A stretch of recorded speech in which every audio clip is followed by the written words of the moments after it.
Ayan guys, ay kabitlog. May papakita ko sa inyo mga kabitlog. Yung puno na kakasya may tumubo na ano.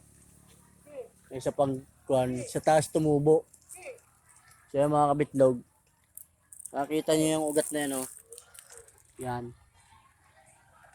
Yan. Pataas yan mga kabitlog, ayun oh. Yun, nakapulupot hanggang doon sa taas. Yun, ang puno. Yan yung kanyang dahon. Yan.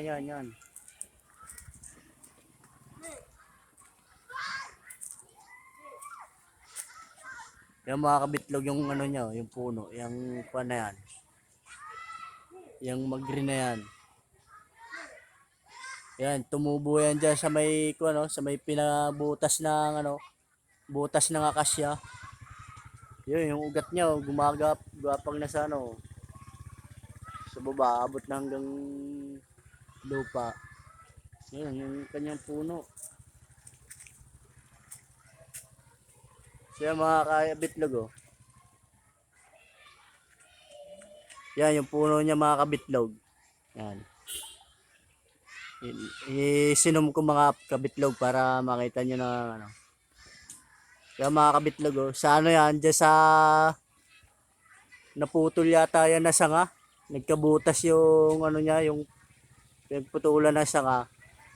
Ngayon may kumuha naman dyan mga kabitlog, may sumibol na puno siya yan oh. Yun yung kanyang ugat kanina mga kabitlog, yung pinakita ko sa inyo. Yan yung ugat niya oh. Nakapulupot siya sa sa puno ng akasya.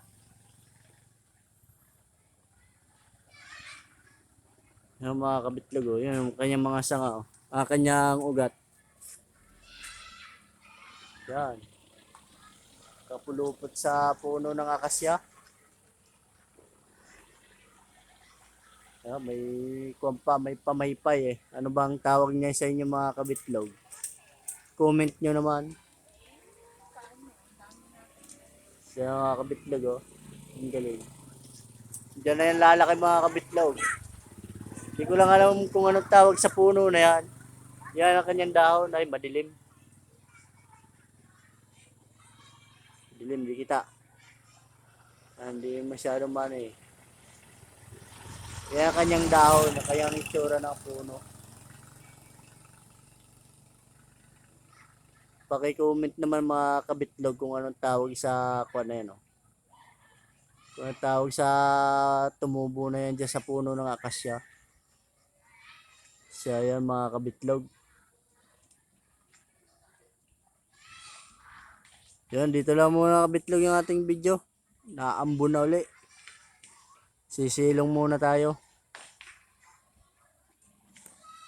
So yan mga kabitlog.